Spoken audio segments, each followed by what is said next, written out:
आज की कहानी एक क्लास 12th के बच्ची की है जो सब कुछ बदलना चाहती है। बहुत सारे समाज में हो रहे गलत चीज़ों को बदलना चाहती है। उसके अंदर बहुत गुस्सा है लोगों के प्रति, गलत कामों के प्रति। और वो 12th में है, एक ऐसे राज्य में जहाँ वो हिंदी भाषी बच्ची है और केरला के एक छोटे से जगह पे उसके पापा का ट्रांसफ़र होता है एक छोटे से गांव में। और वहाँ उसके क्लास में एक अजीब सी बात होती है कि कोई भी हिंदी बच्चा नहीं है। एक दो लड़के हैं पर लड़कों से वो ज़्यादा बातचीत नहीं करती है और कोई भी हिंदी लड़की नहीं है जो हिंदी बोलती हो। और उसको बहुत ज़्यादा परेशानी होती है एडजस्ट करने में। वो बहुत बात करती है, उसे बहुत बात करना पसंद है, पर लोग उसकी बातों को, उसकी भावनाओं को समझ नहीं पाते हैं। और उसके अंदर धीरे धीरे बहुत तेज स्कूल के प्रति, पेरेंट्स के प्रति, बच्चों के प्रति बहुत मतभेद है। वो सब कुछ छोड़कर भागना चाहती है एक ऐसे जगह पे जहाँ लोग उसकी बातों को समझे, हिंदी ज़्यादा बोल पाए। ऐसा नहीं है, उसकी इंग्लिश बहुत अच्छी है, फिर भी वो ज़्यादा बोलना पसंद नहीं करती है। और बहुत बार ऐसा होता है कि स्कूल में जब मीटिंग होती है पेरेंट्स टीचर्स की, तो कुछ बातें वो बिल्कुल उसके बर्दाश्त के बाहर होती है, उसे बिल्कुल पसंद नहीं है। कुछ टीचर्स हैं जो बच्चों को अजीब से व्यंग करते हैं कि क्या तुम्हारे मम्मी पापा ने कुछ सिखाया नहीं, या तो ऐसे टीचरों से भी वो नफ़रत करती है। वो एक टीचर है जो इंग्लिश पढ़ा रहे हैं और एक चैप्टर गांधी जी के बारे में पढ़ा रहे हैं, और वो भगत सिंह और सुभाष चंद्र बोस की विचारधारा पे चलने वाली है। उसे बिल्कुल गांधी समझ में नहीं आते। वो यंग जनरेशन की बच्ची है और सारी क्लास में, वो पूरे स्कूल में हमेशा घूमती रहती है। पूरे क्लास में वो कभी भी एक जगह बैठी नहीं रहती है।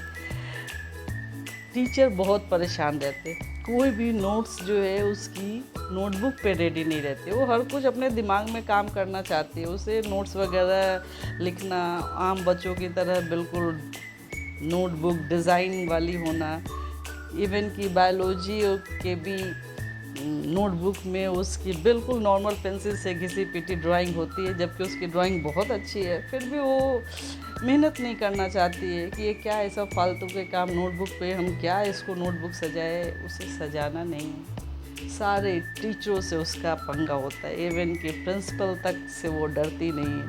टीचर्स डे में बच्चे बातें होती हैं, कुछ लड़कियां बोलती हैं कि हम स्लीवलेस पहनेंगे, साड़ी पहन के उन्हें टीचर्स बनना है टीचर्स डे में बच्चों को, और पढ़ाना है क्लास में जाकर। उसके लिए भी वो टीचर से बहस करती है कि नहीं स्लीवलेस पहन कर आ सकते हैं, जबकि वो स्लीवलेस पहन कर आती नहीं है। फिर भी उसे टीचर से बहस करना है कि उसे स्लीवलेस पहन के आना है। और इस तरह से सारे टीचरों की नज़र की वो किरकिरी बन जाती है। और कुछ ही दिनों बाद फिर फाइनल एग्ज़ाम आते हैं और स्कूल में वो टॉप करती है। और जो है टॉप करने के बाद पूरी स्कूल की जो मनोस्थिति होती है बहुत अलग होती है।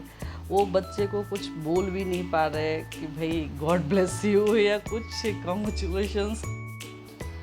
और इस व्यवहार के लिए भी वो टीचर से गुस्सा हो जाती है। और उसे ऐसा लगता है कि भाई मुझे जब रिज़ल्ट आई है और स्कूल जब खुलेगी छुट्टियों के बाद, तो मैं स्कूल जाऊंगी और सारे टीचरों को बताऊंगी कि भाई नोटबुक सजाने से या क्लास में हमेशा टीचर के पेट बनने से कोई बच्चा पढ़ाकू नहीं होता है। इस तरह की बहुत सारी बातें उसके दिमाग में चल रही होती है। वो बोलना चाहती है, बताना चाहती है टीचर्स को, असेंबली में खड़े होकर बच्चों को कि भाई पढ़ाई करने के लिए आप कहीं भी घर में भी बैठ के पढ़ाई कर सकते। इस तरह की बहुत सारी बातें उसके दिमाग में होती है। और अचानक उसके पापा का ट्रांसफ़र हो जाता है और बिना कुछ बोले स्कूल में अपनी अंदर की भड़ास निकाले बगैर वो वहाँ से केरला से दूसरी राज्य में चली जाती है।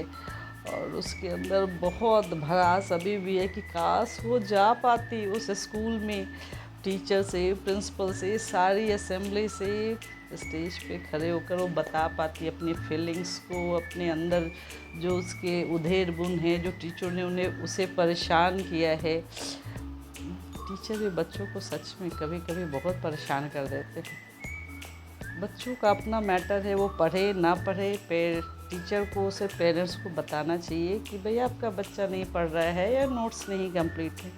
इस तरह से दबाव डालना बच्चों पे, बच्चे बहुत परेशान, और ख़ासकर वैसी जगह एक हिंदी भाषी बच्चा दूसरे राज्य में जाकर जब पढ़ाई करता है तो उसके अंदर ऐसे ही बहुत ज़्यादा उधेड़ बुन होती है।